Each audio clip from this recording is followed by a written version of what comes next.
We are back on the Rational Boomer podcast. It is Monday. Hopefully, your day is going well. This is going to be interesting. This is going to be a busy week. Now, some of you that are listening to this show are expecting that I will have a Trumplafuck on the show. During the live and the podcast yesterday, I had someone reach out to me and take me up on my challenge of bringing a Trumplafuck on the show. And somebody did, and somebody sent me an email. And I said, let's do it tomorrow. Let's do it tomorrow. And we did interact on the email, and it looked like we were going to do it on this show, but he had some issues with planes and such. I don't really think he's wimping out here. At some point this week, he will be on, and it will be interesting to see how it goes. I tell you this because when you look at that guy, if you're looking at this video, if you're watching this YouTube video, this podcast, you're looking at him and go, oh, there's that motherfucker. There's that Trump humper. Now he's not a Trump humper.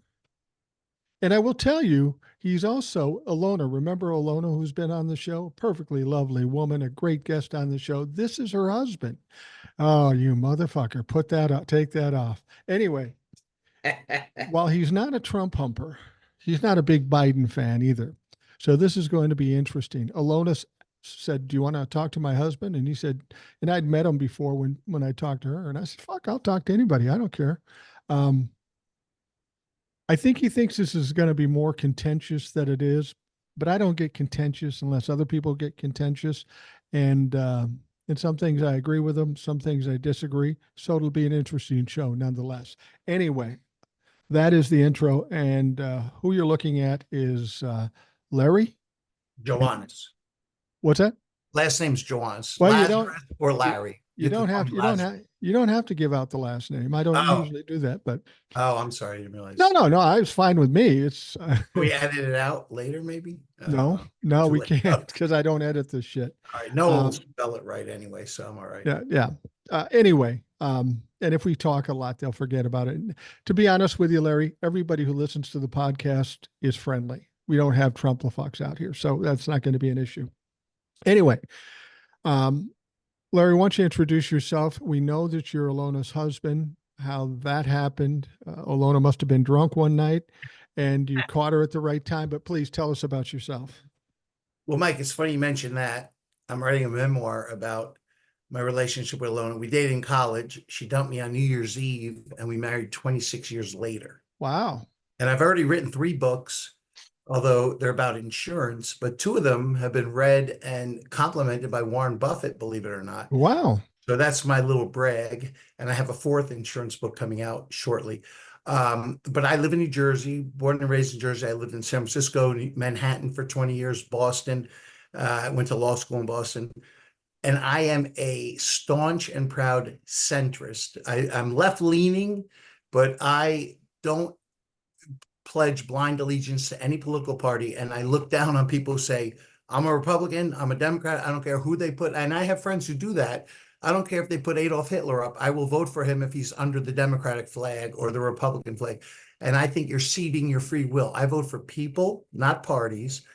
And so I'm in the commercial insurance industry and I am a proud independent. That's what I will stake my claim on. Okay, now what I got out of what you just said, an impressive background, an impressive career, but what I really got out of what you said, you met Ilona in college, right? Yes. And then you broke up. You didn't see each other for another. She broke up with me. Well, she's a smart woman. So you guys met up 26 years later. Now, what I get out of that story is that back when she first met you, college were all a little crazy, a little bit of drinking problem. She dates you. She finally drives out and said, oh, shit, I got to get out of this. What I get out of this is that 26 years later, she fell off the wagon. Well, we got back together 24 years later, but we married. It took 2 years, worse than everything. But the reason she broke up with me is on New Year's Eve, Mike, 1985. And if it was today, she would have just texted me. But she phoned me an hour before she was supposed to be at my mother's house. And she said, we're done. It's over. After 3.5 years of dating. Wow. I was devastated. I drove to her house in Philadelphia. I was at the Jersey Shore where I grew up the next day, and she broke up with me in person. I was crying and everything. There's a lot of twists and turns to the story, but I'll save it for my memoir. When you read my memoir, Mike, I'll be on the Today Show. Maybe I'll give you a shout out at that point. I call it an Eat, Pray, Love from a man's perspective. Wow, that should be interesting.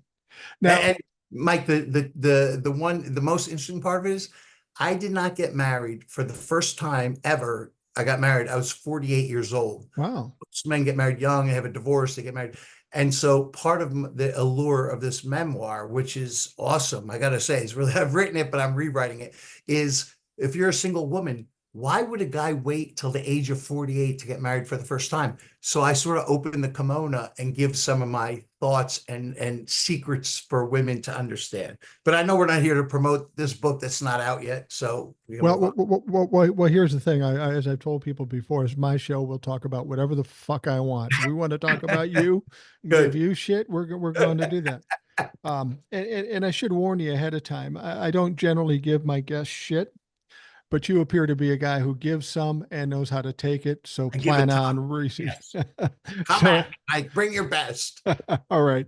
So the premise of you coming on and the reason Ilona suggested and you suggested is because I think you're under the feeling that what the way you think might be different or in contrast to what I think. And I don't know that you're right about that because I've never thought of myself as a Democrat or a Republican. I'm an independent too, not Okay. because it's an ideology, but because I don't join clubs. I don't think anybody who pleads or is allegiant pleads allegiance to any club of any type is wrong. I think we should all be more independent thinkers, and we should make the best choices as opposed to the choices that everybody in your group makes. I don't like being with popular decisions necessarily just because they're popular. But the thing is the premise you suggested was you don't like Donald Trump. I get that, but you're also not a fan of Joe Biden, and here we are in a very important time when people either support Biden or they don't support Biden. And are you suggesting right now that in this moment in time, you don't support Biden continuing on? I absolutely do not. And let me tell you this, Mike, you're the rational boomer. My friends call me the ultra rational boomer. I'm extremely rational, Mike. And so I believe Joe Biden's a decent man. He's a good man. He's trying his best, unlike Trump, who's a liar and spews anything that furthers his career. The problem is Joe Biden is clearly too old. He's losing it mentally. He refuses to take a cognition test because he says, "Oh, I take one every day." That's such BS. The reason he refuses to take it is because he knows he'll fail. And if you think he's bad today, he'll be worse in a year, in 2 years, in 3 years. Ilona sort of concedes that he probably won't be alive at the end of the next term, and Kamala would be the president if things proceed as they are. But to me, he's being selfish by wanting to stay in power when he's clearly beyond the prime of his life and his cognitive abilities. When you watch him walk, he walks like a zombie and he's so stiff and then he gets confused. And he said he had a bad night at the debate because he was in Europe 12 days earlier. How much BS? And then he had a cold. He came up with all these different BS excuses. He's not a bad guy, but he's being selfish by staying in that position when he should withdraw and let somebody more qualified take the reins of the Democratic Party. That's my view. At the current, I definitely would never vote for Trump, but I don't think I would vote for Biden because I don't want to perpetuate this. And I also wouldn't vote for RFK, who's a whack job. And I'll tell you this, Mike, I think I referenced to you in an email. I sent a handwritten letter yesterday to John Fetterman, who's a senator from Pennsylvania, who, he's a little bit wacky himself to some degree, but I think he's sort of a maverick who doesn't follow the party line. And I said to him, Senator Fetterman, I used to live in Pennsylvania. I'm no longer your constituent, but as a senator, you're really supposed to serve for the good of the entire nation, not just your state. And I said, I want you to propose legislation for term limits for congressmen and senators, 12 years for reps, so that would be 6 terms, and 2 terms for senators, also 12 years. If you can't get your agenda done in 12 years, you should be out anyway. We don't need Mitch McConnell and Nancy Pelosi in for 45 years, all this BS. We'll see. I'll let you know if he responds to me. He seems like the kind of guy who would write back, but maybe not. We'll see. Well, what you said a mouthful there, and Yeah. I understand that point of view. I've heard that point of view, and that makes for a good show because while I understand what you're saying, I have some pushback on that. First of all, Joe's 82 years old. Joe's 82 years old, and in 2020, after he won the election, I said, I don't think he's going to run again. I don't think he should run again. I too think he's old, too old to do it. But when you talk about his cognitive ability, it always amazes me, and it amazes a lot of people who listen to this show. We hear a lot of talk about Joe Biden and his cognitive ability from that one debate. He's slow. He's 82 years old. But why does nobody bring up Donald Trump's? Donald Trump's cognitive state is obviously probably worse than Joe Biden's. He's able to talk in spurts. Not every conversation or not every rally he has is high energy or without slurring or just making up words. My question is, when you have a guy with so much hanging over his head, so much baggage, why is it only Joe Biden's that's being questioned about his cognitive ability? Well, first of all, I agree with you 100%. Trump is also losing it. They're both sliding towards senility. And Trump is slightly better, I think, than Biden. I mean, it's not just the debate. Biden has continuously made, the next day he had an interview. He said, I was the first Black woman president. And then he got back on track a little bit. Trump has said many things. Oh, Nancy Pelosi was in charge of security. No, first he had Kamala Harris was in charge of security on January 6th. They both have a lot of problems. Trump holds a water bottle, a glass with two hands. He can't walk down steps. They're both, that's why I think we need age limits as well as term limits. And I said that to Fetterman in my letter, but it'll probably be ignored. Congress, here's the thing, Mike, and this is a glaring hypocrisy. The president is limited to 2 terms.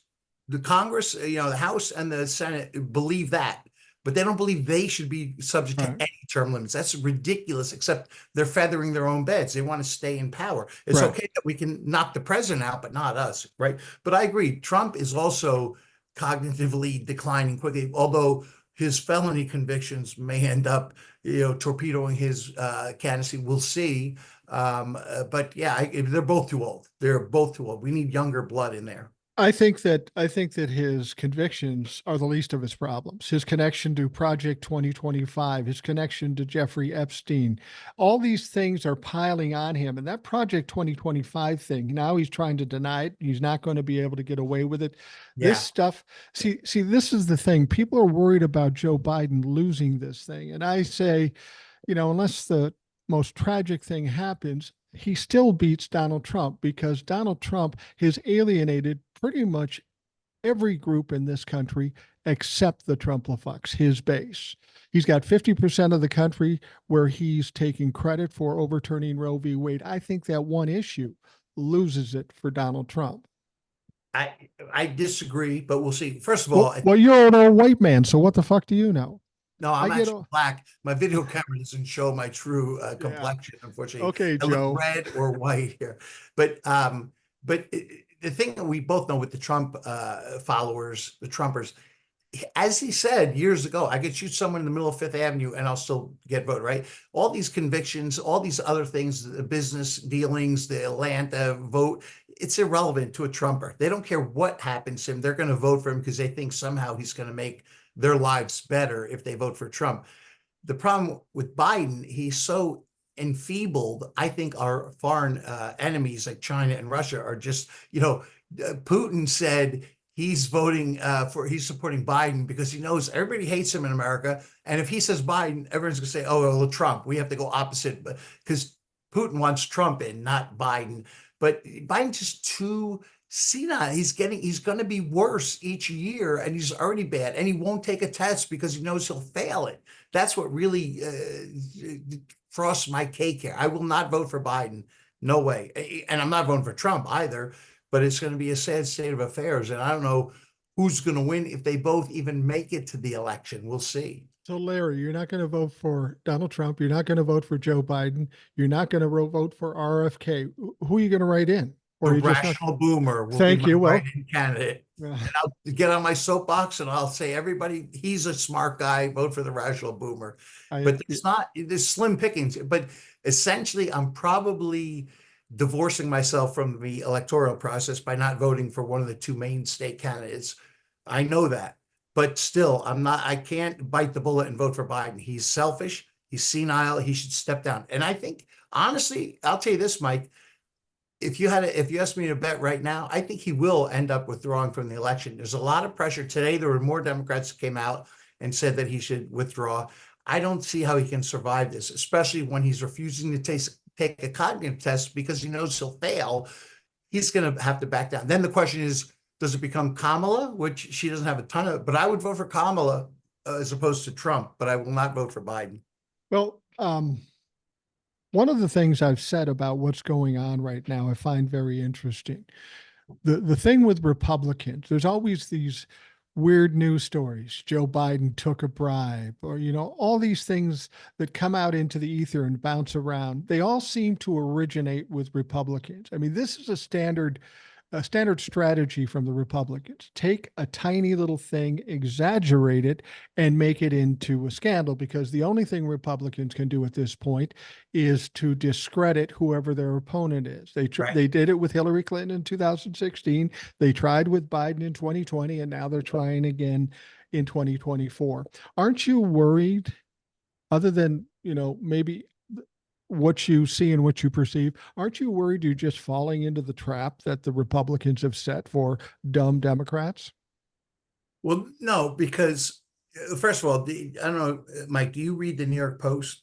Because that's basically an organ of the Republican Party. And I do look Right. at it online. I look at bits and pieces of everything. Yeah. I don't And look at every them article all. is like Hunter Biden's laptop and blah, blah, blah. It's all bullshit, irrelevant, right? So I don't think I'm falling to a Republican trap, although I don't disregard the fact that Russia and probably China are creating online, false posts to try and get people to vote for Trump and not Biden. But I don't think it's a trap. I see for myself that Biden can't put together a coherent sentence. You mentioned earlier that Trump is sliding down the path to senility, which I 100% agree. But in that debate, and I only watched very little because it was so disconcerting, but at one point, Biden was mumbling, incoherent, and he says we'll beat Medicare and blah, blah, blah. And then they go to Trump and he goes, I didn't understand what Joe Biden just said. I don't think he did either. And that was 100% accurate, even though Trump is going down. But he was smart enough to say that, which to me was like a knockout punch in the short snippets that I saw of the debate. Trump was able to say, I understand that he just spoke gibberish and he doesn't know, and I don't know what he said. So I think Trump's a little better on that, but he's also a liar, a criminal, an egotist. He's only out for himself. When he called the Secretary of State of Georgia and said, find the votes, right there, he should have been indicted immediately. It took 2 years before it's ridiculous.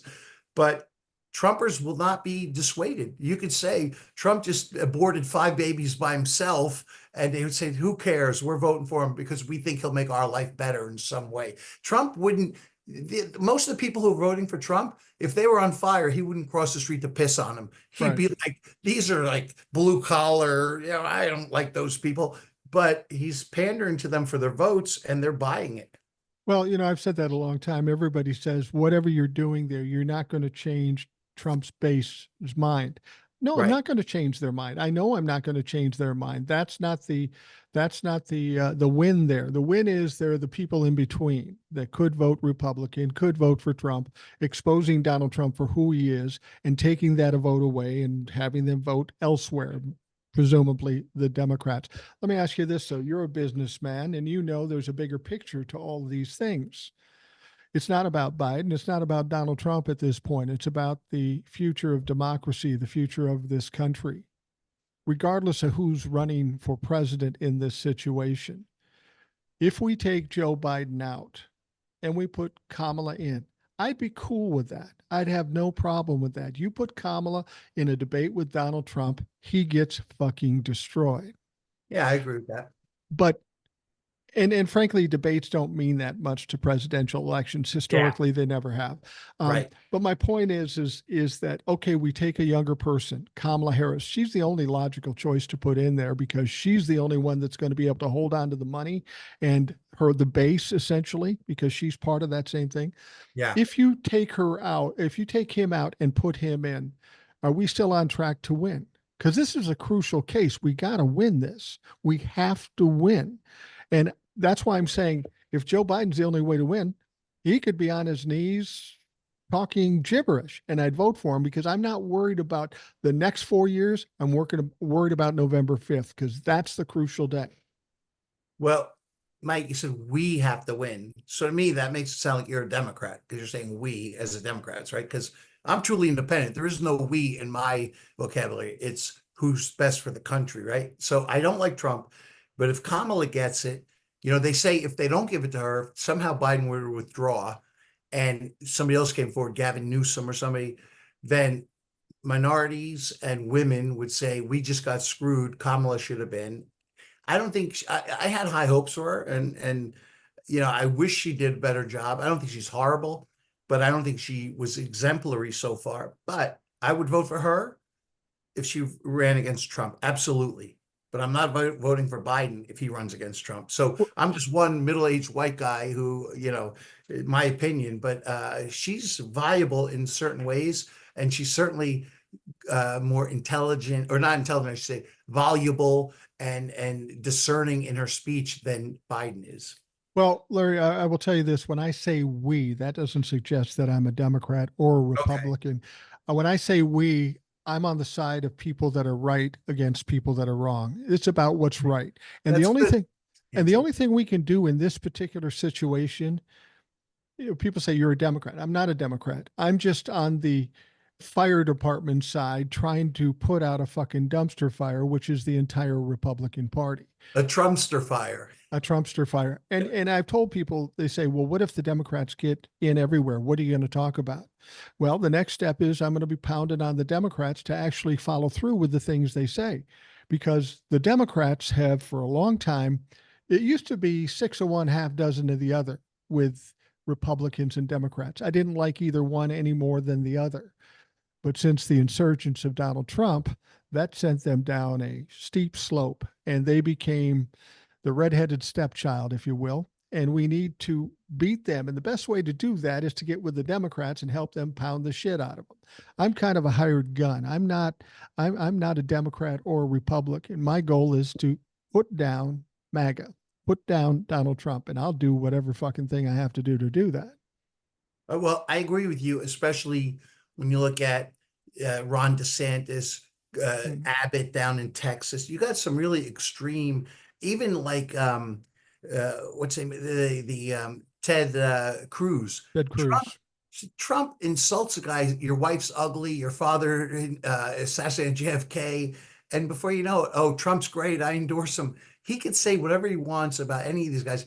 The guy from Ohio, JD Vance, what a piece of crap, hypocrite. He was anti-Trump, anti-Trump, anti-Trump. Then he decides to run for Senate, and now Trump, I'm endorsing him. And now he's like one of the front runners to be the VP with the next ticket. It's all these people, they have no integrity. They flip-flop at the moment's notice to suck up to Trump because he's somehow captured the American imagination of the disaffected people who, in reality, Trump doesn't give two shits about. And he said, I'll be a dictator for one day. Who believes that's really going to last just one day? That's a fiction too. Well, um, that's a good question, and it's a question I've asked a lot of people, and they all have the perception that Donald Trump has something on everybody, and I don't think that's necessarily it because Now, Donald Trump's not sharp enough to right. do that. Um, what is it do you think that causes people to stand with Donald Trump at this late date? I've said before, some of these people are going to end up with their mouths agape and their least impressive appendage in their hand when they realize they made the wrong choice by sticking to Donald Trump when he goes down the shitter. What is it that keeps that? What keeps them tied to this guy? I personally have two. I think there's two factors in my own observations, right? So one is I think some of these Trump backers are either overtly or covertly racist, right? And they're like, oh, our country's being invaded from the South, all these immigrants from South America, they're taking our jobs. You and I don't know a single American who'd want any job that these people are taking, No, picking strawberries, making beds at a Motel 6. Nobody, Americans don't want those jobs, but they're thinking, oh, they're going to take our jobs. So I think there's some racism involved with some of that, and there's like absolutely. the dog whistle silent racism, like when Trump says, oh, Proud Boys, stand down and stand by. Proud Boys are racist white supremacists, but Trump says, stand by. So I think that's part of it. And then for some freaking reason, people think Trump is going to be better for their pocketbook than Biden, right? Especially like middle class people who are not making a ton of money. Somehow they think Trump's going to protect them economically more than Biden. They think Biden's taking their paycheck. I'll tell you, so I live in New Jersey. When Trump got elected, my taxes, my property taxes went up because he capped the property tax deduction at $10,000. So if your property taxes are more than $10,000, you don't get a deduction for that amount over 10,000. And most observers believe he did that to punish the blue states because California, New York, New Jersey, those states, Massachusetts, they have a lot of high value homes. And he's basically saying, screw all you people. Now I'm going to cap your property tax deduction. And in Arkansas, Mississippi, they don't have the high property taxes. So they didn't care. They love Trump.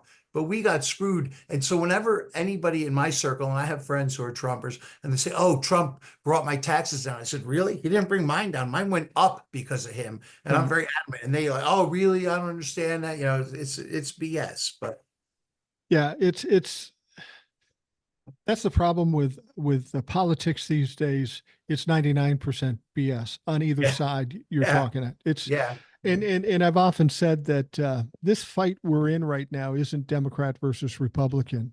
It's essentially us against them. It's us against Democrats and Republicans. Republicans happen to be doing the most egregious shit and trying to overthrow the country, which they are.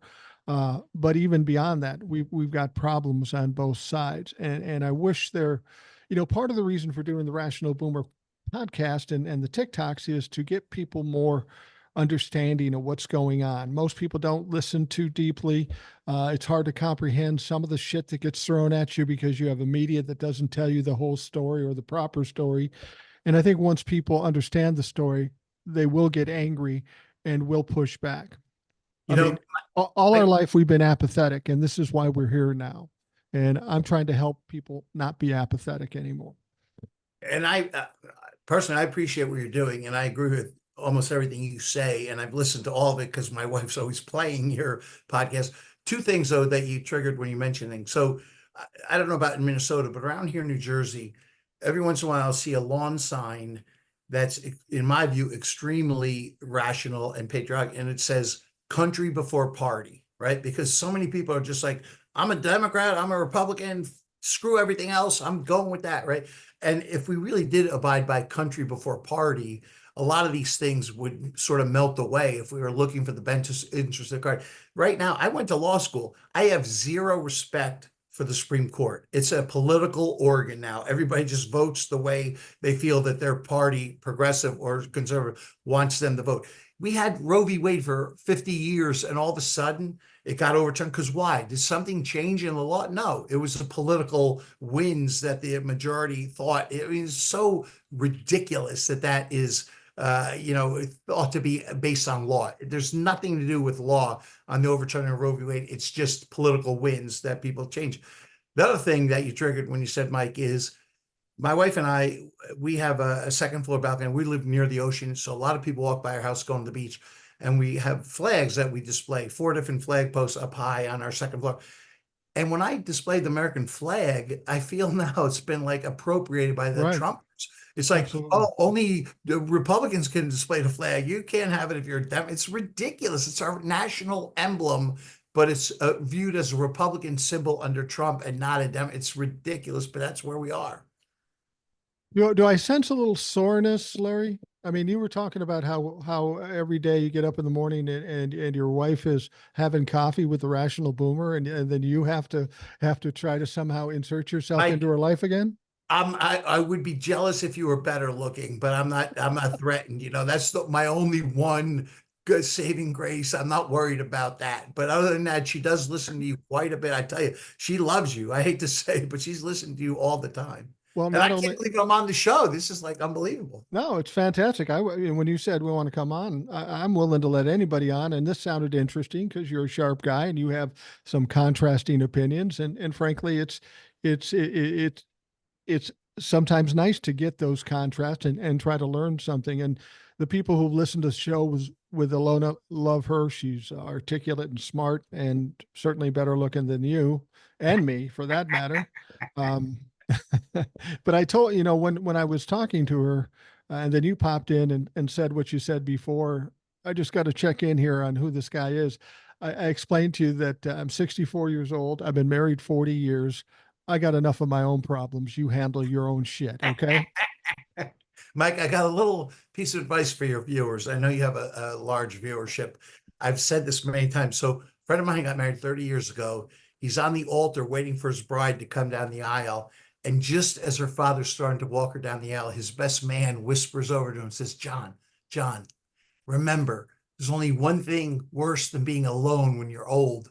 And my friend, who's the groom waiting for his bride, he goes, what's that? And the guy goes, wishing you were alone. Well, when I got married, the day I got married, we were sitting up in the church, a Catholic church, and I'm not Catholic. Wonderful. You like my glasses? This I love it. allows me to see through the bullshit. Go ahead. I'm sorry. But They match my jacket. Go ahead. I looked across. I looked across the area where we were sitting up and where the priest was, and there's my wife sitting on this chair across from me, crying incredibly a lot. And a lot of people thought, oh, she's going to fucking bolt. Now, I knew she wasn't because she's just very emotional, but it really got a lot of people thinking about it. And I'm sure there's been some days where she said, I should have, but we didn't. Um, you brought up that you went to law school and you brought up the Supreme Court. I've said this before, and I'm curious to see what you think. I think the Supreme Court is obviously criminal and corrupt, and we've got real problems. If we don't Right. fix those problems, we have problems with the stability of democracy. I say that based on the things we've seen in the last 4 or 5 years, I say we have a judicial system that has serious problems. Donald Trump being able to play the system to his advantage over and over and over again. Our judicial system has serious problems that were never before exposed to the average folks up until the emergence of Donald Trump. Do you agree with that? Absolutely. And I think, recent polls show that the American public, vast majority of American public, has no respect for the Supreme Court. It used to be a very hallowed body. Now you have things like Clarence Thomas took like $2 million worth of trips at the expense of like people who have cases before the court. It's absolutely outrageous, and he didn't disclose it either. And there was a period of time, like 12 years, that Clarence Thomas didn't ask a single question. He never asked a question.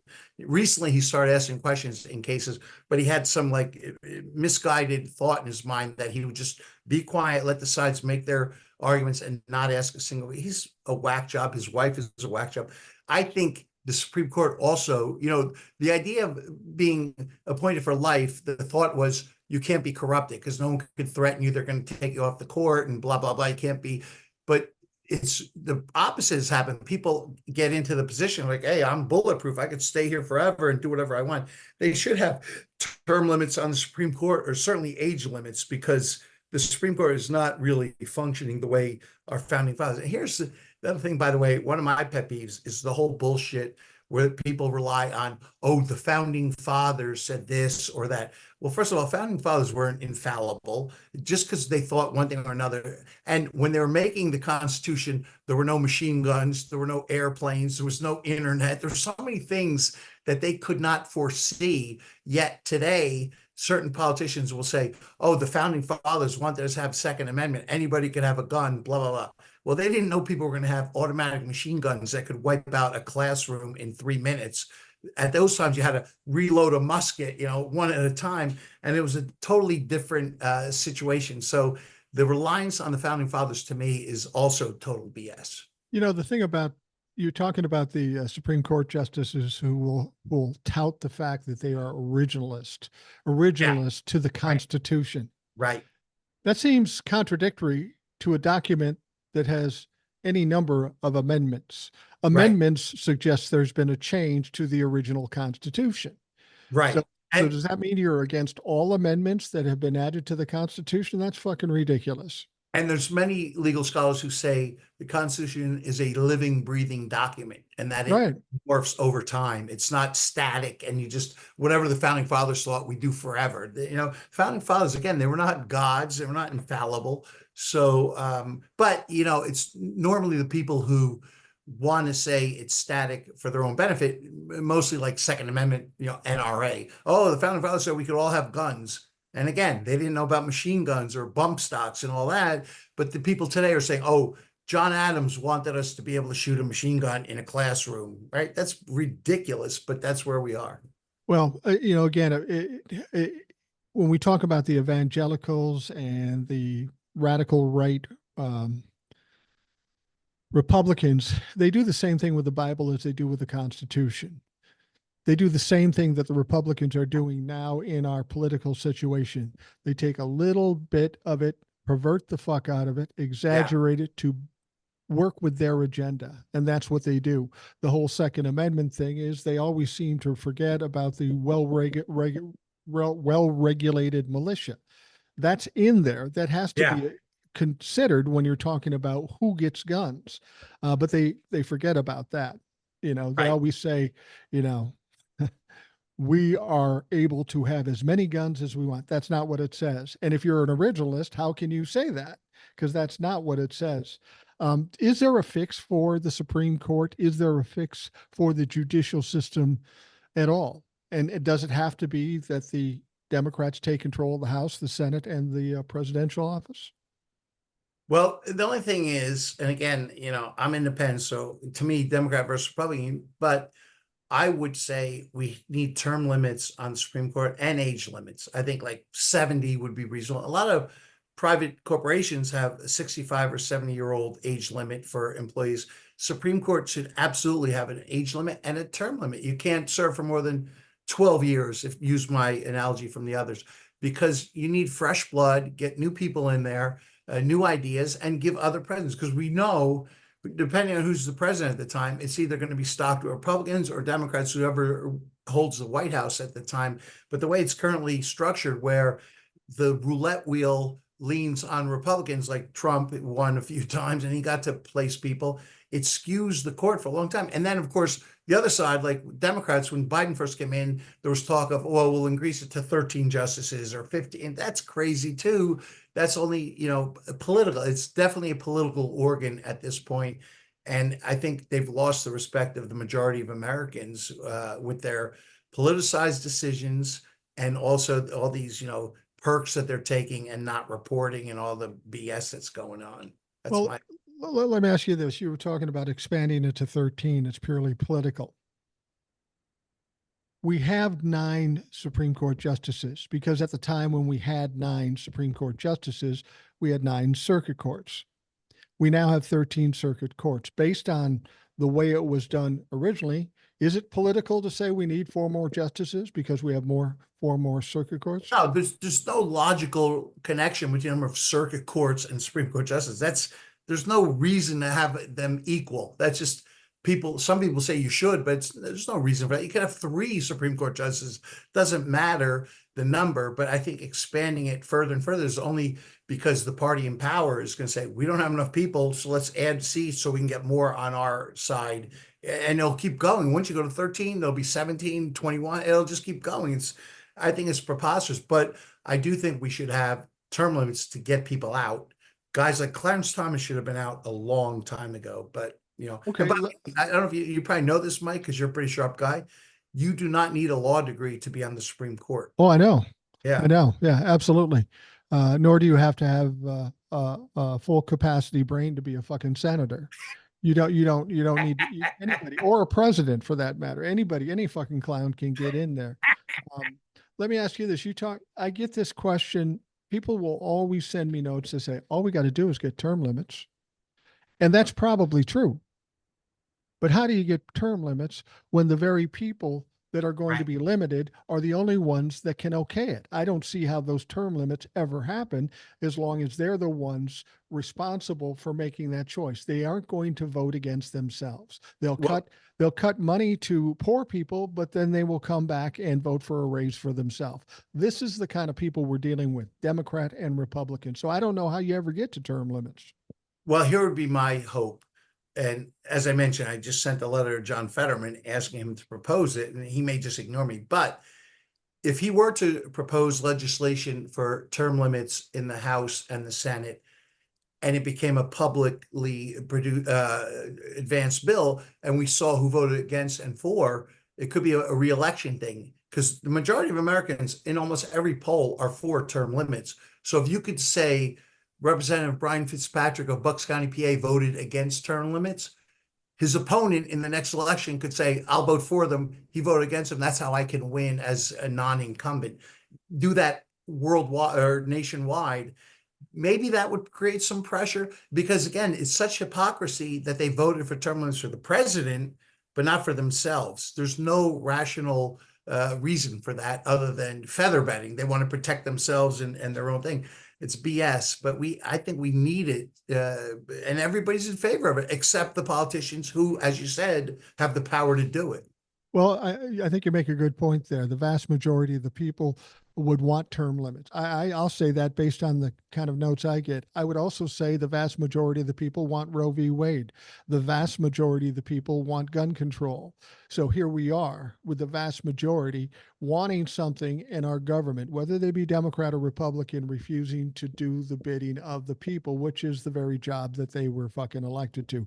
I tell you what, Larry, we're going to take a quick break. I'm going to go do what I do for 2 minutes. You're younger, more vital guy. Maybe you don't have to, but I'm fucking doing it. So we'll take a quick break and we'll be right back.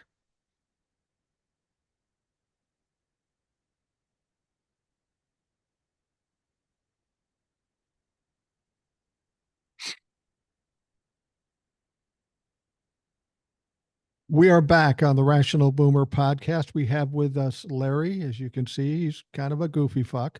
He's got a mask on now. He is married to Ilona, somebody we all universally love because of the time she spent on the show. And this is her husband. And It's hot in that mask. what's the deal with the mask? You had the sunglasses. You had another mask earlier. What the fuck is going on Yeah, here? so during the pandemic, when everybody's reduced to Zoom meetings, and I I had see a where lot. this is going. I see where this is going. It's so boring, everybody's talking heads. So I collected a bunch of masks and different disguises to basically amuse myself. And I would put them on in the middle of a Zoom meeting and, people would laugh or whatever. So I have a big array of them. And I'll tell you this, Mike, my first job at a law school, first white collar job, because all my jobs previously were blue collar. My dad was a Greek diner owner. I worked in diners. My mother said to me the day before my first job, white collar, she goes, now, Sonny, don't let your personality show for a few months yet. She was afraid I would get like fired on the first day because I show up with a mask or something. But I've learned over time that was a different era. Now, you sort of have to be yourself, and people are more accepting of it. It would be politically incorrect to say we don't like Larry because he wears masks. Now, hey, wearing a mask is, totally acceptable. Well, I think this is where we have some commonalities, Larry. Obviously, you were in a totally different business than I was, but I'm not much of a conformist. I don't mind authority as long as they're not dumber than I am. Then if they're dumber than I am, I have a trouble respecting them. And I always tended to, do what I do. And most bosses I've ever had said, well, as long as he keeps being successful, just let that motherfucker do it. Yeah. And I have a sense that you're kind of in the same mold. Well, I would assume being on the radio, the more unique you are, the more listeners you get, right? Because they don't want to hear the same BS over and over. So if you have your own personality, I would think that would make you more popular, no? Uh, well, yeah, that's true. But unfortunately, we have dumb fucks in suits that want to tell me how to do it. Oh, You got Mm. to do it this way. I think this is smart. Well, you don't know anything about it. So that's where we bumped heads. And ultimately, if it was successful, they just let me do it in spite of what they thought. But there's a certain amount of um, I was unorthodox, and I get the impression you're unorthodox, and you're as compared to everybody else who sits in a cubicle and does the things we do. Yeah, well, that's true. But let me ask this, Mike. So your career, though, is a little unique, was unique, because there's sort of a bright line between Mike's performance and the ratings, right? So they could say, Mike, you're doing great, or you're not doing so well. It wasn't as subjective as maybe a corporate American where, oh, we're not getting much business, but you have the ratings. Is that like a bright line or not necessarily? Uh, You don't mind me interviewing you now, do No, no, you? no, no, no, no. Actually, it wasn't that big a line for me. I Oh, mean, I did a lot of different things. I was a production director in a radio station. I was a play-by-play announcer. oh, Ratings never really, I mean, ratings came into play to a certain extent, but they weren't as important as bowing to people in fucking suits. And oh. that's where I had the problem. I could say, this is going to work. And if it seemed a little unusual to them, people were scared to death. I mean, this is going back to the politics thing. I think this is the problem we have here now. You don't like Biden, you don't like Trump. So the natural course, if it was a business decision, was to put somebody else in the place who would be better. The problem with that is we've got a society that we found out we have a epidemic of stupid in this country. People don't understand everything. They I only know. go by what the media has told them. And again, I'll go back to this. Joe's old. He's slipping. Kamala would be a better candidate because of her youth and her vitality and all that stuff. Right. That's beside the point. What wins the day in November? Do we switch to a black woman with all the racism in this country? And is that going to hurt the chances for the Well, we had Democrats to win? Obama won. He was black. He won. Yeah. Well, I think one of the things we're dealing with now when it comes to Donald Trump and MAGA and the racism we're dealing is punishment for having the audacity to vote for a black man twice. I really think that's part of what inflamed I all think he this did a racism. great job, and he was a good ambassador for our country. He I was do too. well spoken, smart, respectful. Played, he didn't pay $130,000 to a stripper for no reason. Donald Trump is an exceedingly sharp businessman, but he gives $130,000 to somebody for no reason. How do you justify those two? Doesn't match up, right? You just pay 130. Oh, I'll take 130,000 too. Then if there was nothing to pay me off for, why not, right? But I understand what you're saying. But by the way, I'm not the only one who's down on Joe Biden, including many leading Democrats are telling him not to run. So, and I'm like a middle of the road white male who's thinking, I'm not going to vote for him. I'm not the only one in that category. So hopefully enough of that groundswell gets heard by the Democratic Party. I think they are taking note now. The polls are getting a lot closer. Biden beat Trump by 7 million votes last time, and now it's like a neck and neck dog race, a horse race. I don't think Biden's going to win if he All right, stays. now, Larry, I've had this argument with other people. Again, you're going off the polls. Yeah, which are unreliable, I know. Right. 2016, they were wrong. Another mask. Right. I have to have this one. Go ahead. uh, 2016, they were wrong about Hillary Clinton. Yeah. 2020, they were wrong about Donald Trump. 2022, they were wrong about the red wave. Why do people put so much weight into polls when we know they're notoriously wrong? Why are they setting the plan for the November election based on polls that are always wrong? Well, I agree with you, although I think the phenomena of polls being wrong and untrustworthy is more of a recent, last Yeah. 8, 10 years, right? 20 years ago, we all thought polls are right, polls are good. Now they've been exposed as frauds, right? And especially, I think with Donald Trump, some people are afraid to admit they would vote for him. There's different dynamics at work there, but the polls are the only metrics we have. We can't just argue, I don't like Biden, I don't think he'll win. Based on what? Oh, well, I have a poll. I'll tell you about this poll, right? So it's the only thing we really have to lean on to sort of substantiate our opinions or our thoughts. But they are worthless, I agree. And even though they're saying it's neck and neck right now, who knows what'll happen. I mean, the guy lost by 7 million last time. Did he make up 7 million, No, 7 million by getting indicted and all the other bullshit he's done? I don't think so either. But Biden is senile and he's babbling incoherently. And I can see a lot of people being worried. And again, that's today. In a year, in 2 years, in 3 years, it's just going to get worse. It's not getting better. So I've said before, knowing what I know about Joe Biden, I was never a Joe Biden fan, but you can't deny the fact he's probably been one of the most productive presidents in our history in the first 4 years of his term. He's got a lot of things done with a lot of pushback from the Republicans. So while you might think he's senile, he's been pretty successful, far more successful than Donald Trump, and even more successful in some ways than Obama. Because Obama had that same pushback. We thought he should do more, and the Republicans made sure he didn't. So, in spite of his alleged senility, he's been pretty successful.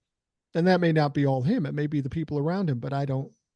well, I would agree with that in general. Although, like, I'm disappointed in Pete Buttigieg, who I read his memoir. He went to Harvard. He served in the military. I thought he would be great. I don't think he's done a great job as transportation secretary, but he's a smart guy, well-meaning. And I do agree with you that Biden has had a good 4 years. The stock market's up. There's a lot of good things, but the next 4 years is different. He's older and increasingly older. And at this point, he's exhibiting an inability to communicate that he didn't have 4 years ago when he says, I was the first Black woman president and we beat Medicare and all these other stupid things he says. That's the concern. You can't say, oh, the last four were great, so the next four will be great. That's not, there's no rational connection there. We're going down a road and we need to cut it off at this point. I tell you, Mike, I said earlier, I think I would bet he will not be the candidate in November at this point. I think the groundswell is working against him. Major donors are backing out. I just don't see how he becomes a candidate. Well, I'll say in 2020, I said that very same thing. I don't think Joe Biden will be the nominee, and I didn't think Donald Trump would be the nominee. I'll be perfectly honest with you. We've got a Republican convention coming up in what Milwaukee, like in 10 days or something, right? in 10 days. Milwaukee. Now Donald Trump has to go into Milwaukee, a town that he said sucks. Integrated. He sucks. Um, and I live in Minnesota next to Wisconsin. If you Right. talk shit about their state, if you talk shit about their teams, they'll come People at you. remember that. They remember that. They do Yeah. not tolerate that. So we've got this convention coming up, and they're going to have to make the decision as to whether or not to make Donald Trump the nominee. He seems like the presumptive nominee. But Donald Trump also, in my opinion, happens to be the absolute worst candidate from a major party for president in the history of this country when you consider all the things that are hanging over his head. In a normal election, he would be gone by now. But Well, we I agree with you 100%, Mike. Oh, but by the way, on the whole Wisconsin Milwaukee thing, his people then were trying to, spin it. Oh, he meant Milwaukee's crime rate is horrendous, not the city. It was just the crime, and he's going to fix it. They put the spin. Oh, he never said that the dead soldiers in Normandy were losers and suckers. Meanwhile, as Biden did correctly point out in the debate, a five-star general heard him say that and confirmed he said it. And we all know Trump believes that. He's a guy who got out of the draft with bone spurs, and he's threatened University of Pennsylvania and Fordham University with lawsuits if they ever reveal his transcripts. I mean, he's horrific from every perspective. The guy's a liar, a fraud, and a cheat. Well, I tell you where I think the Biden administration made a huge mistake. You said something about Kamala that I've heard a lot of people say, well, she hasn't really done a lot. Maybe she's fallen down here. I think the mistake isn't Kamala's problem. I think the mistake the Biden administration made is they didn't showcase her. They didn't put her in a situation where she could shine. And that was important, whether or not Joe Biden was going to be the nominee or not, because Joe Biden's old. People want to know that, he could keel over tomorrow. We Right. need to know that the person who's going to take his place is substantial, is competent to do it. They missed a lot. And that's one of the things I don't like about the Biden administration. They miss opportunities. That debate was a huge missed opportunity. And it took her a long time to visit the border for the first time after being elected, which the media made a big stink out of that. She finally has visited a border, border visit's symbolic, but still you need to do it. Mike, that reminds me of one thing. I'm going to give a shout out to my friend Lee, who I've been friends with since we're 11 years old. He lives in Florida. And he hates Trump so much. Let me tell you this. He has thought this through. I still can't believe it. And he's generally a very nice, calm, not violent guy. But he said, I hope Trump gets shot by a small caliber bullet in the stomach, and it takes him weeks to die, so he lingers in pain. That's how much he hates Trump. I'm like, wow, you put a lot of thought into that. And by the way, if the FBI is watching or CIA, this is not a threat against Trump. It's a hypothetical. Thank you. It reminds me of something my wife once said. My wife's a teacher, was a teacher. She's a grandma. She's a mom. She's a nice woman. But there was somebody in her life that she did not like because of very valid reasons. And it's those people who take it that extra step that really says a lot. She says, I hope they have a stroke in their kitchen. And that's a terrible thing to say, right? But then but then she takes it the next step, and I hope her dogs eat her body. Do we really need to add that into after the stroke? That's a good one. I'll have to tell my friend Lee. He'll wish that on Trump. He probably has a Trump voodoo doll. Well, That reminds me of a joke, Mike. I know you're not really a joke no. venue, but I will tell you this. This guy's upstairs and his wife says, honey, do you feel a shooting pain in your arm? And the husband says, no, why? How about now? The voodoo doll. Yeah, absolutely. Absolutely. Well, do you agree that between now and November is one of the most crucial times in our history? If we vote Republican, we vote Donald Trump, this is, I won't say the demise of the country because there's always hope in things, but do you believe that that is as crucial as people are saying? Well, Mike, here's my everyman view. Almost every election for the last, I don't know, 20 years, all the politicians say this is the most important election in our lifetime. You could argue that about any election, right? This one seems particularly critical because you have one guy who said, I'll be dictator for a day, and he probably won't limit it to one day, and he may suspend the Constitution so you can win again. Who knows? But it's certainly a very important one.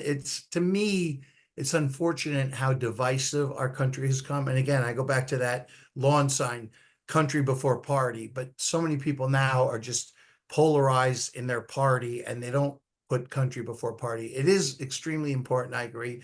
I'm hoping somehow Trump gets disqualified because of a felony conviction or whatever it might be. And I hope Biden steps down and lets some younger, more competent person do it.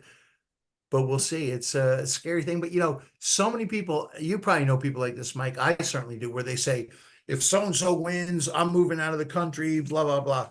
But you know what? Even at our worst, living in America is better than most other countries anyway. So Right. we'll grin and bear it, as they say. Yeah. When people say that to me, I say, you're a pussy because I didn't get what I wanted, so I'm running away. That's not my nature. My nature is to step up and Stay and fight, right? Make slap it the better. taste out of somebody's mouth. Yeah, that's what it should be. Donald Trump, I've said too, I'm not sure that he's going to be the nominee, um, because of all the shit hanging over his head, Yeah, his emotional state, his physical state. It's right. conceivable that he will be crushed under all this stuff. Um, you don't like Biden, you don't like Trump, you think there should be another candidate in the Democratic Party, and you would vote for them, even if it was Kamala. Is 4 months enough to mount a new campaign? That's my problem. Can you put it together in 4 months? And what if the Republicans do what they did with Joe Biden? Say it's Kamala. They pick out some little thing in her background and they try to expand on some kind of scandal or ridiculous shit. Is 4 months enough time to refute and recover from that?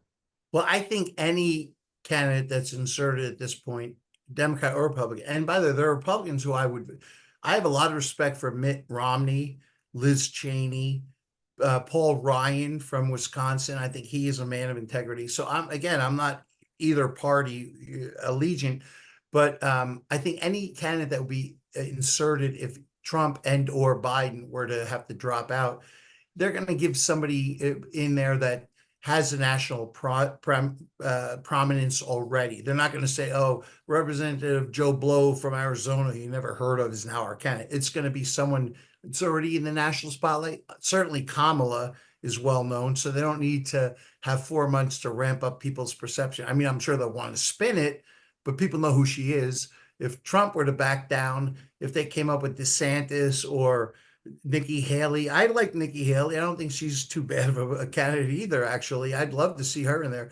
And I'll tell you the truth, if it was Nikki Haley versus Biden, I would vote for Nikki Haley. Again, I'm independent. I'm not beholden to either party.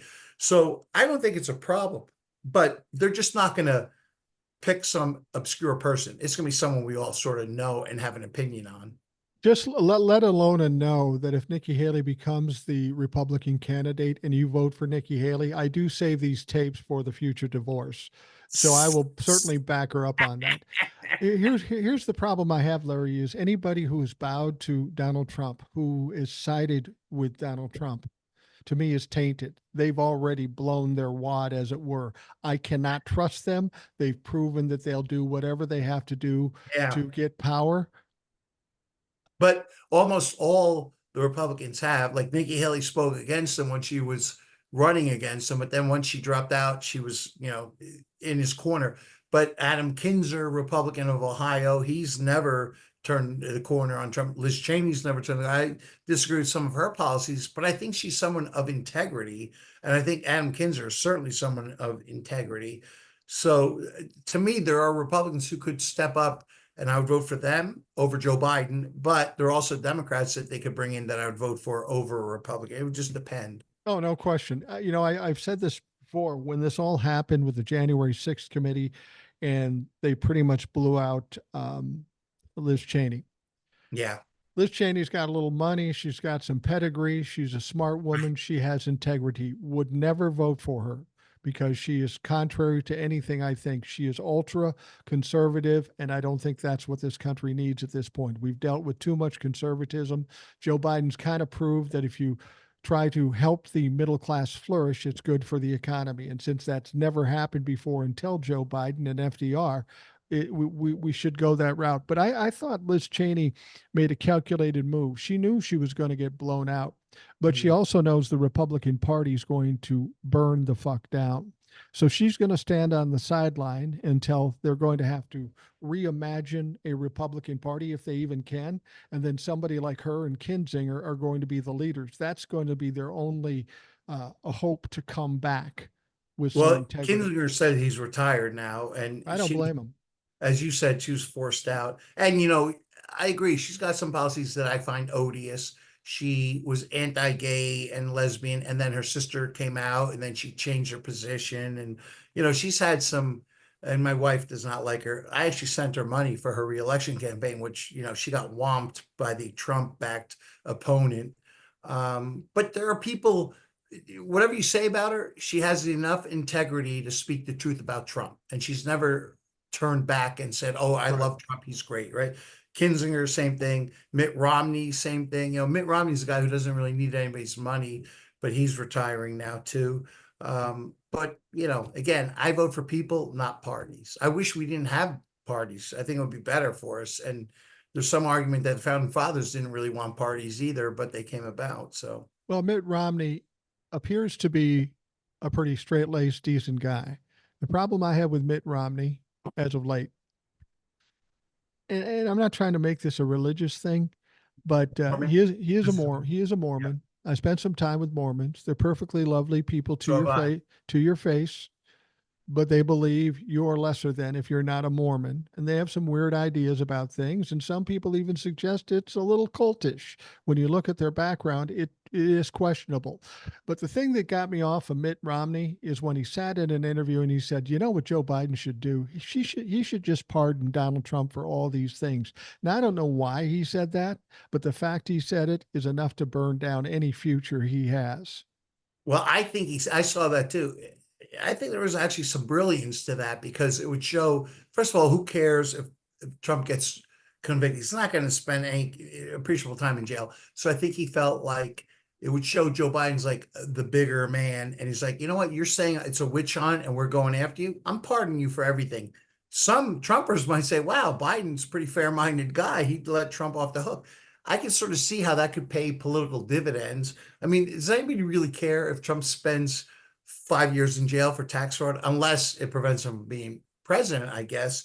But it does give the appearance for Biden that he's like fair-minded, doesn't care, it's not a witch hunt, all those things. So I think that there was some value to that. I'll tell you something. I have a bunch of Mormon friends, and some of them will probably watch this through blogging. I'm friends with like 15 Mormons in Utah. One thing that I find interesting, two of them came to visit us last summer at our house here in New Jersey. And, the Mormons have to give 10% of their income to Right. the church every year. So the Mormon church is very wealthy because they're getting all this money. Mitt Romney's a billionaire and he's given 10%. And I said to my friend, how do they know if you actually give 10%? You have to submit your tax returns to the Oh, I church. know. I know. I didn't know that, but that's pretty serious. They're like not kidding around. You owe 10%. So I anyway, had I had two occasions with my young son. He was a big, tall, handsome kid. He was probably 15 or 16 at the time. I had two. adopted, obviously, tall and handsome. No, I married well. Um, I married my wife is 5'10", 5'11" at the time, an attractive woman, and like I tell people, Bad eyesight, though, right? She has eyesight issues. well, she does actually. Um, but I always tell people that I married her for breeding purposes, and people laugh at me and they go, "That's terrible." Well, both my sons are over 6'2", good looking guys in good shape, and far taller and far better looking than I am. So you can laugh all you want, but the motherfucker worked. Um, but one day, my oldest son and I were in Salt Lake City. We were going to meet a business friend of mine, and I took my son with him because he'd never seen it. So we're waiting to be picked up, and we're walking around Salt Lake City, which is a kind of a weird town. It's not really that big, and it's kind of spread out. We're walking along, and we're going by the big white temple they have there. Yeah, Temple Square. Right. now, now this really very cute. And I will say this about Mormon girls because I lived in a town of Mormons when I was 18, 19 years old. Beautiful girl, very well spoken, nice girl. And she comes up, Blonde. yeah, probably blonde, if I remember right. But she comes up and she starts talking to my son, and my son's looking at me like, Dad, what's that about? And I said, Tone, unless you want to become a Mormon, she's not interested in Right, you. right, right. On the Conversely, years later, I keep burning this kid down every time he thinks he's got a shot. Conversely, we were in Las Vegas one time when he was legal and he was an adult, and we were sitting in a bar and we were just talking about stuff because I was there for a convention or something. And this really stunning woman, older than he is, maybe 25 or so at the time, a few years older, sits down and talks to my son. And again, my son looks over to me, Dad, check this out. I go, Tone, she's a hooker. And he and he goes, shh, don't, she'll hear you. And I go, she knows she's a hooker.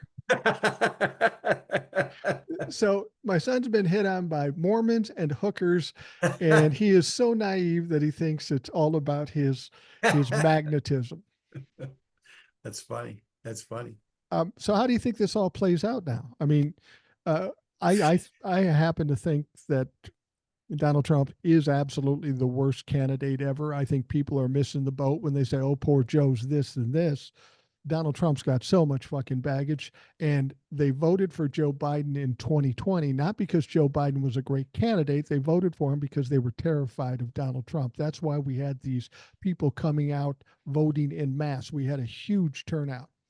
And if nothing else, during the last 4 years, people have become more terrified of Donald Trump based on what they've learned. And I think we're also going to have a big turnout in November, and that usually means pretty positive for Democrats, So, Mike, today's July 7th. right?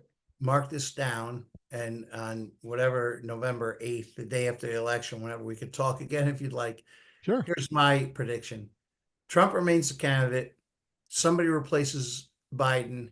Democrats win. because I agree with you. Trump has done nothing since the last election to enhance his chances. He lost by 7 million votes last time. He's been indicted. He's said he'll be a dictator. He said a lot of bad things.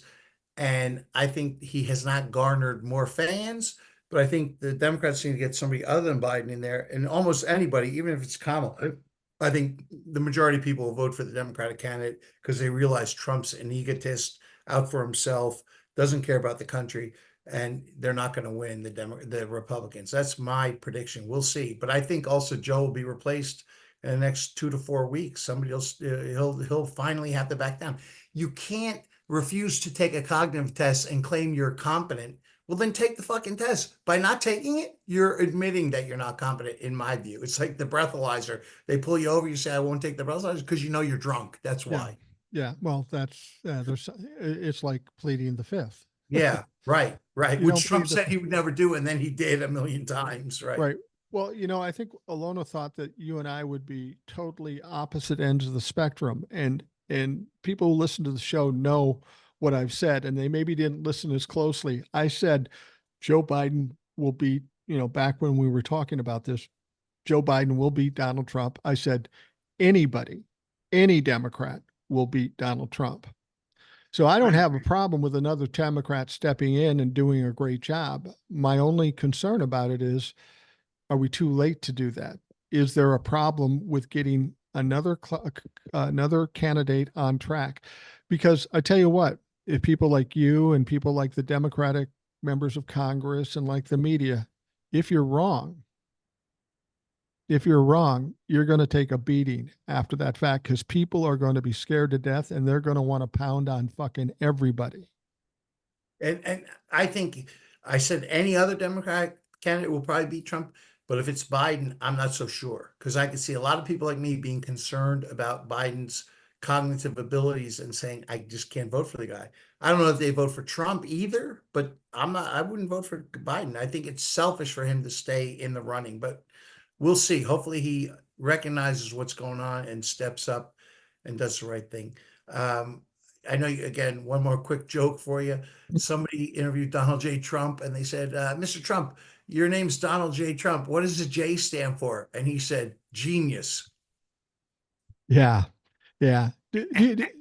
Don't you find it disconcerting that every time they interview somebody who's a fan of Donald Trump's, um, clearly has some issues with either Yes. being inbred or just Yes, flat I out stupid. agree. That's the one thing I've said about Donald Trump. We can talk about all the bad things that Donald Trump has done to this country, and they are innumerable. Yes. But I think the one positive thing he's done, he's exposed the worst part of this country: the ignorance, the racism, the misogyny, the anti-Semitism, Yeah, the I agree. corruption in the Supreme Court, in I Congress, agree. in the presidency. These are all things, because we were apathetic, we never knew about. Oh, the government will just handle it. Now, Mhm. all of a sudden, people say we lost our innocence when Kennedy was shot.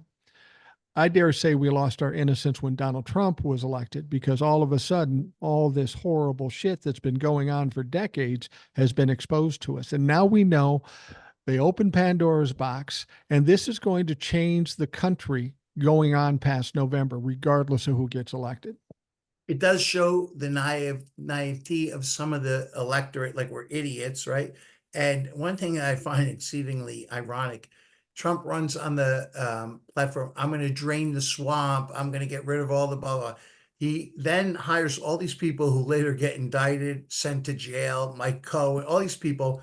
And as they're going out the door, he's like, what an idiot, that person, blah, blah, blah. You hired them. You're the one who Yeah. brought them in, and now you're calling them an idiot and saying they're incompetent, but you're overlooking the fact that they wouldn't have been in the administration without your approval. It's like one of many things that the Trumpers overlook. You got to admit, as somebody who's a businessman, who's a bright guy, you watch just the way Donald Trump talks, just the things he says, the way he's done business. Yeah. This guy is like, I always say, there was that Woody Allen movie, And Woody Allen played this guy who was not a smart guy, and he watched a lot of TV, and he just quoted TV lines, and everybody thought he was a genius, but he was far from a genius. That's what it is with Donald Trump. He uses buzzwords and buzz phrases, and people think he's a genius. This man clearly is certainly the dumbest man to ever hold the office of the presidency. And there's been some dumb motherfuckers. When you threaten to your alma maters that you'll sue them if they release your transcripts, you know he's hiding something that's not complimentary. It's clear that he's not a smart guy. I think it's very clear. How do you think he's gotten away with this for decades and decades? Because, we hear about these crimes and the tax problems and all this stuff. That's fine for the last 10, 15 years, but he's been doing it for 50, 60 years, and he continually gets away with it. Well, he started with $40 million from his father, Fred Trump, who was Right. a real estate magnate already. And, he had to have some degree, you would think, of acumen to, increase the money, the fortune, except he's also had Trump University, which was a fraudulent thing. And he's had bankruptcies, numerous bankruptcies. He's had casinos in Atlantic City, which almost anybody can make money. He's had, but some of it may have been, his family was helping him or guiding him or whatever. And some of it may just been outright fraud where he's not paying contractors and cheating people and all those things. So I don't know. I can't proclaim, but I will tell you this. So I'm in the commercial insurance industry. I could tell you a number of insurance carrier executives have said to me, we don't do business with the Trump organization because, and this is years ago, not like yesterday, because they're known to try and cheat everybody and we stay away from them. Yeah. Don't you long for the days, older guys like you and I probably remember this? All the things that Donald Trump has done. And we look back in history when there have been people like Gary Hart who loses his bid for a candidate because he Right. has a chippy on his knee, or the other guy, I can't remember his name. He And he did some weird lie. defied the media, follow me, and they did, and then they caught him cheating. Yeah. Yeah. Very hard. Or and there was one where I think Sergeant Shriver replaced him as a VP candidate because whoever the candidate was before, or maybe it's the opposite way, but it was a VP candidate. I think I don't remember if it was from a governor or whatever, but they kicked him out of the campaign because he had the audacity to have visited a psychiatrist on occasion. These people were held over the fire for these little things, and Donald Yeah. Trump continually Yeah. does the most egregious shit, and they forgive him for it. Yeah. Yeah. And there's, if you're a Trump follower and you believe he didn't have an affair with Stormy Daniels, you're an absolute idiot. Again, as I said earlier, he proclaims himself to be a brilliant businessman, yet he pays someone $130,000 for no reason at all because he had no relationship with her. Everybody knows that's total BS, but the Trump followers ignore it. They know it's true, but they ignore it. Well, we've been hearing this story. Joe Biden's got to step aside. Joe Biden's got to step aside. Okay, maybe that is a legit story. Maybe it's not a legit story. But while this is going on, we find out that these new documents coming out of Florida regarding a grand jury hearing with Jeffrey Epstein. Donald Trump claims he knows nothing about this guy. He's all over these documents. He's Yeah. making appointments for massages with Jeffrey Epstein, and it's not from Jeffrey Epstein. We know what Jeffrey Epstein is. He's probably the most prolific pedophile in the history of the country. We also know that Donald Trump, Other than Catholic priests, but yes, go ahead. right? Well, there you go. But we also know there was a story a long time ago, around 2016, where Donald Trump was a co-defendant in a lawsuit with Jeffrey Epstein, a guy he claims he doesn't know. And in this lawsuit, he was being sued by a woman for Donald Trump raping a 13-year-old child. It was her, and she was an adult now. And it just mysteriously went away. At that time, I said, I bet you Donald Trump threatened her. And everybody said to me, oh, that's crazy. Does it seem crazy now that she might have been threatened? I don't No, think it's crazy at all. no. But we have a guy who has a track record of being tied to a pedophile, who is a known sexual assaulter, Yeah. and nobody cares.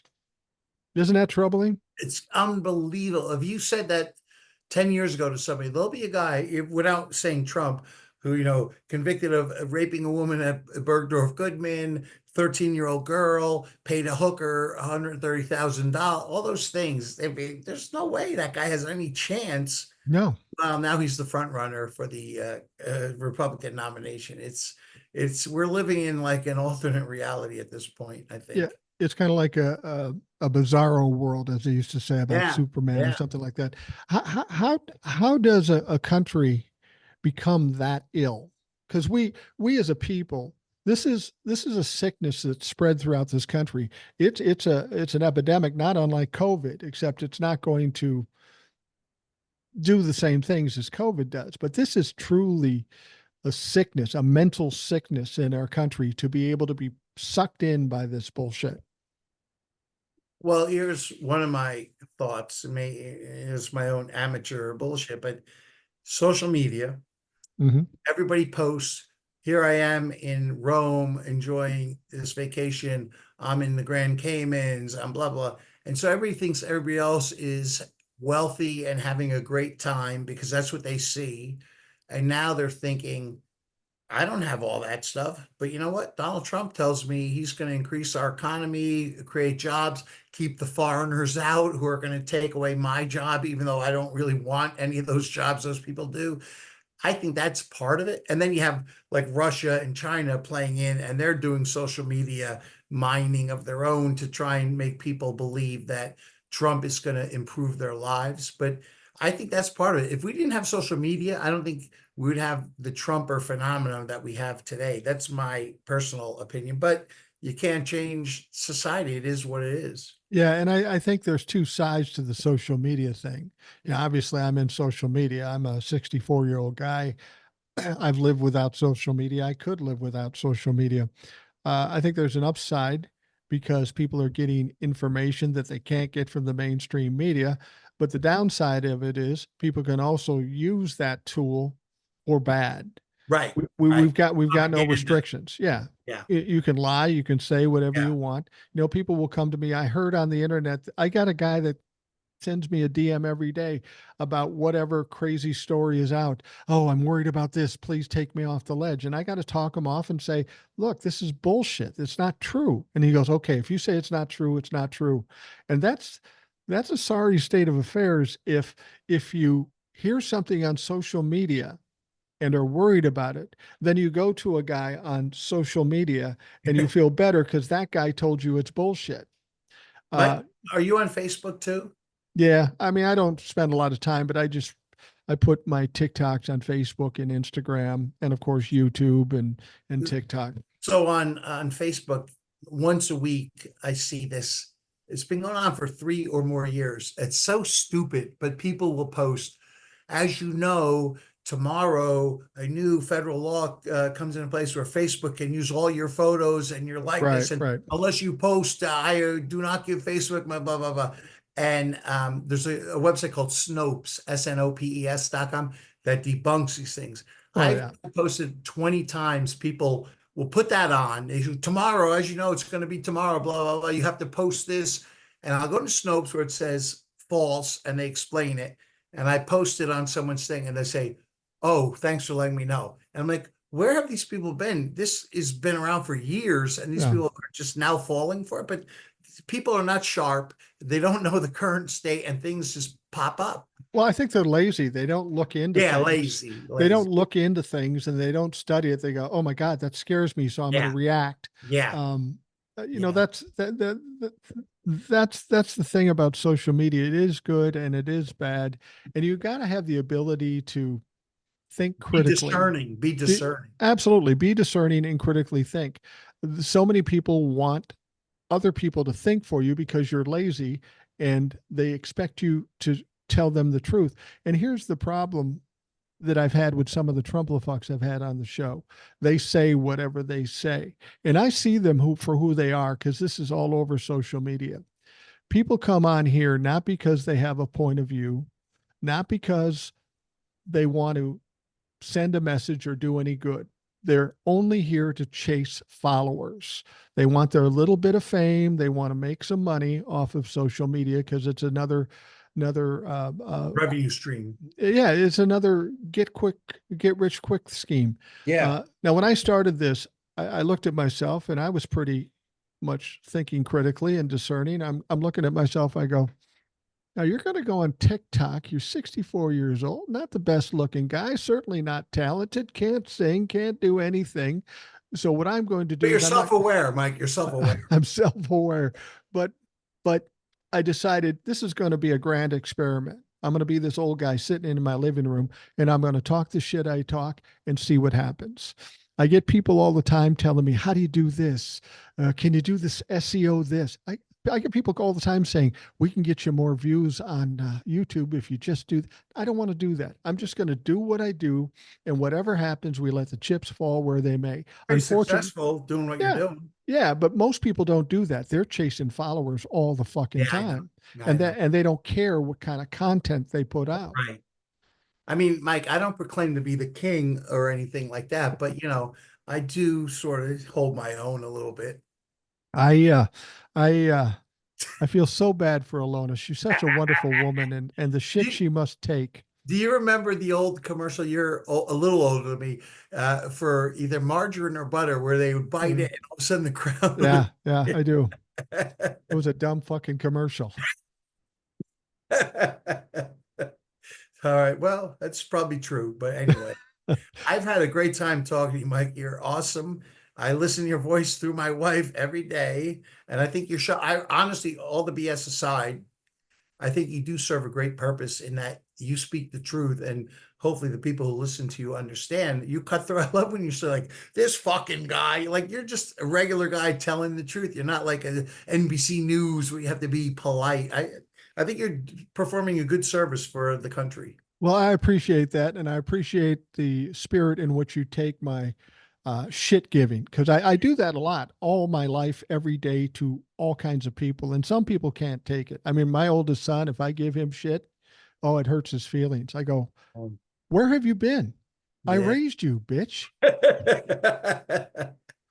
Yeah. But no, and I'm glad Alona and you had this idea of you coming on, and I think Ilona may have thought that you would uh, this would get contentious because I disagree No, with no, some of I them. don't think she thought, but she does apologize. She said, "Tell Mike I apologize for putting you on." Probably because of things like this, a little bit offbeat. But I agree with almost everything you say. I'm not a Biden fan, but almost everything else you said, I agree with you. I think you're right.